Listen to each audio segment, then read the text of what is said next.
प्रधानमंत्री जी 14 में जब पहली बार चुने गए तो वो मंदिर मस्जिद की साइज के लिए नहीं चुने गए थे। आप फॉरेन एक्सचेंज रिजर्व कुछ भी रख लो, लेकिन अगर गरीब की थाली में ऊपर परिलक्षित नहीं हो रहा है तो फाइल भी किताबी है और गांव भी किताबी। मैं कई बार सदन में बोल चुका हूं, अगर 80 करोड़ लोगों को आपको अनाज देना पड़ रहा है तो मुझको अर्थव्यवस्था पर कोई टिप्पणी नहीं करनी है।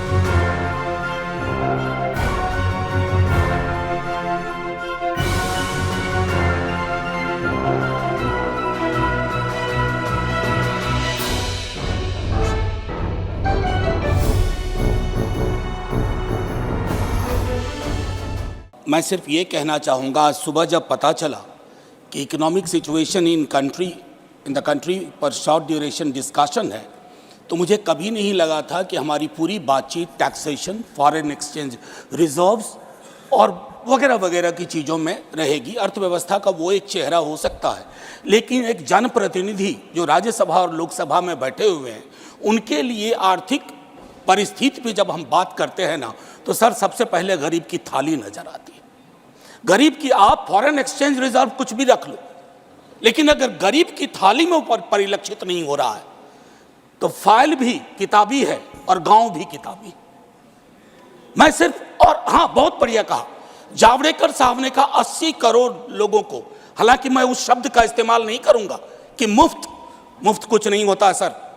मैं कई बार सदन में बोल चुका हूं, अगर 80 करोड़ लोगों को आपको अनाज देना पड़ रहा है तो मुझको अर्थव्यवस्था पर कोई टिप्पणी नहीं करनी है कि आर्थिक परिस्थिति क्या है, कितनी समावेशी है, वगैरह वगैरह।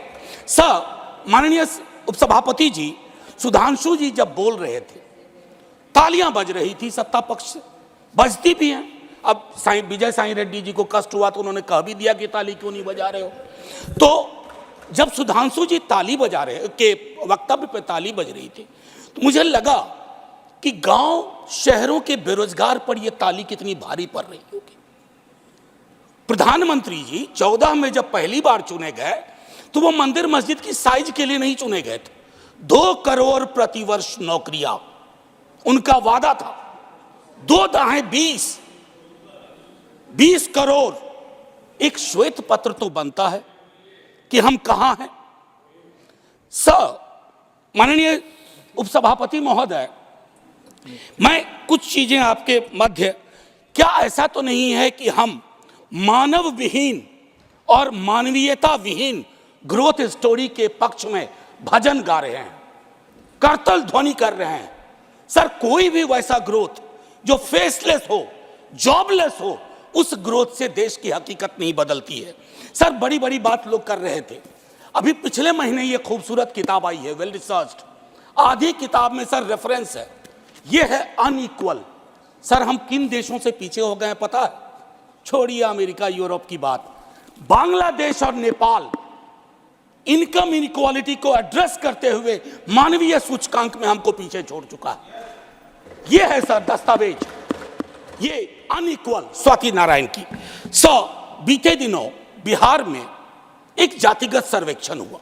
मैं चाहूंगा तमाम हमारे भाजपा के मित्र, उनको ना उससे मतलब ना हो, उसके प्रति विरोध हो, लेकिन एक बार उस दस्तावेज को पढ़िए, क्योंकि उन आंकड़ों में नंबर के बाद आर्थिक सामाजिक परिवेश भी जाहिर हुआ है। और तब प्रधानमंत्री जी, पुनः ले जाऊंगा 14 में बिहार गए थे, बिहार को स्पेशल स्टेटस की बात वो करके आए थे, हाजीपुर, दरभंगा, पटना। सर बिहार को आपकी जरूरत है माननीय सत्ता पक्ष। बिहार के पास रेवेन्यू के साधन कमतर हैं। बिहार को लेबर सप्लाई स्टेट के नजरिए से मत देखिए, बिहार को स्पेशल स्टेटस दीजिए।